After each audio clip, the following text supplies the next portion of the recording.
Welcome to my channel திரள்.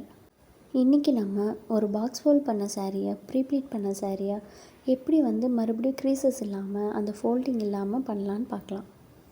அதாவது sari rolling தான் நம்ம பண்ண போகிறோம். இது என்னோடய சாரீங்கிறதுனால நான் இந்த பைப்பும் யூஸ் பண்ணாமல் எந்த ஸ்டிக்கும் யூஸ் பண்ணாமல் நார்மலாக சாரியை வச்சு அப்படியே ரோல் பண்ணியிருக்கேன். நம்ம சாரீ ரோலிங் பண்ணுறதுக்கு முன்னாடி முதல்ல எல்லா பின்ஸும் ரிமூவ் பண்ணிவிட்டு எல்லா ஃபோல்டும் ஓப்பன் ஆகிற மாதிரி செட் பண்ணிக்கணும் சாரியை. அதுக்கப்புறம் டாப் டு பாட்டம் நம்ம அயன் பண்ண போகிறோம். ஃபஸ்ட்டு நம்ம பல்லு போர்ஷன் அயன் பண்ணிக்கணும். அப்புறம் ஃபுல்லாக சாரீ ஃபுல்லாக அயன் பண்ணிக்கலாம். முக்கியமாக நம்ம அயன் பண்ண வேண்டியது பார்டர் போர்ஷனும் அந்த ரொம்ப ஃபோல்டிங்காக இருக்கிற எல்லா போர்ஷனும் தான். இப்போ சாரியில் எப்படிலாம் ஃபோல்டு இருக்குது, அந்த கசங்கி இருக்குது சாரின்னு பாருங்கள். அது ஸ்டீம் கொடுத்து அயன் பண்ணோன்னே எவ்வளோ ப்ளெயினாக நீட்டாக வந்துருச்சுன்னு பாருங்கள்.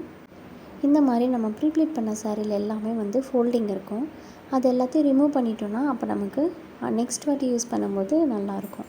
நம்ம சாரீ மொத்தமே back side of the sari தான் அயன் பண்ணணும். ஃப்ரண்ட் சைடு அயன் பண்ணக்கூடாது. அந்த ஃபோல்டு எல்லாமே நான் நல்லா ப்ரெஸ் பண்ணி அயன் பண்ணிக்கிறேன். நமக்கு எப்படி ஃப்ரெஷ்ஷாக வருது, ப்ளெயினாக வருது சாரின்னு பாருங்கள். நம்ம வீட்டில் இருக்க ஒரு காஸ்ட்லி சாரியோ பட்டு சாரியோ நம்ம ப்ரீப்ளீட் பண்ணிவிட்டு அதுக்கப்புறம் அந்த ஃபோல்டோடு அப்படியே வச்சிட்டோன்னா நெக்ஸ்ட் டைம் நம்ம யூஸ் பண்ணும்போது கொஞ்சம் நம்ம ஃபேட் ஆகிருக்கலாம், இல்லை நம்ம பாடியில் ஏதாவது சேஞ்சஸ் ஆகிருக்கலாம். ஸோ நம்ம அதே மெஷர்மெண்ட்ஸ் வச்சு நம்ம மறுபடியும் கட்ட முடியாது. ஸோ நம்ம இந்த மாதிரி அயன் பண்ணி நீட்டாக ரோல் பண்ணி வச்சு அப்புறம் ஃபோல்ட் பண்ணி வச்சிட்டோன்னா நமக்கு மறுபடியும் ப்ரீப்ளீட் பண்ணுறதுக்கு நல்லாயிருக்கும். இப்போ நான் எந்த பைப்பையும் யூஸ் பண்ணாமல் அப்படியே ரோல் பண்ணி எடுத்துக்கிறேன். நமக்கு உள்ளே மட்டும் ஒரு 2-3 ஃபோல்டு வர மாதிரி இருக்கும். பட் ஆனால் அதுக்கப்புறம் மேலே ஃபுல்லாகவே நார்மல் ரோல் பண்ணுற மாதிரி தான் இருக்குது. எந்த ஃபோல்டிங்கும் வரல. வீட்டில் இருக்க உங்களோட சரியை நீங்கள் இந்த மாதிரி ரோல் பண்ணி அயன் பண்ணி வச்சுக்கலாம். வீட்டில் ரஃப் யூஸ்க்கு நம்ம இந்த மாதிரி கண்டிப்பாக பண்ணிக்கலாம். ரொம்ப யூஸ்ஃபுல்லாக இருக்குது. உங்களோட சாரியை ப்ரீப்ளீட் பண்ணலனாலும் இந்த மாதிரி ப்ரீப்ளீட் பண்ண சாரியை அயன் பண்ணி ரோல் பண்ணணுன்னாலும் திரளை காண்டாக்ட் பண்ணுங்கள்.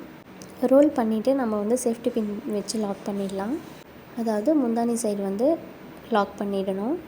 அவ்வளோதான், நமக்கு சாரீ ரோலிங் ஃபினிஷ் ஆகிடுச்சு. நம்ம திரளில் பொங்கல் காம்போ அவைலபிளாக இருக்குது. செக் பண்ணி யூஸ் பண்ணிக்கோங்க. சாரீ ப்ரீப்ளீட்டிங் பற்றி நிறைய அப்டேட்ஸ் தெரிஞ்சுக்க நம்ம சேனலை சப்ஸ்கிரைப் பண்ணுங்கள். உங்களுக்கு பிடிச்சவங்களோட சாரியை நம்மக்கிட்ட சென்ட் பண்ணுங்கள், ப்ரீப்ளீட் பண்ணுங்கள், அவங்கள சர்ப்ரைஸ் பண்ணுங்கள். தேங்க்யூ.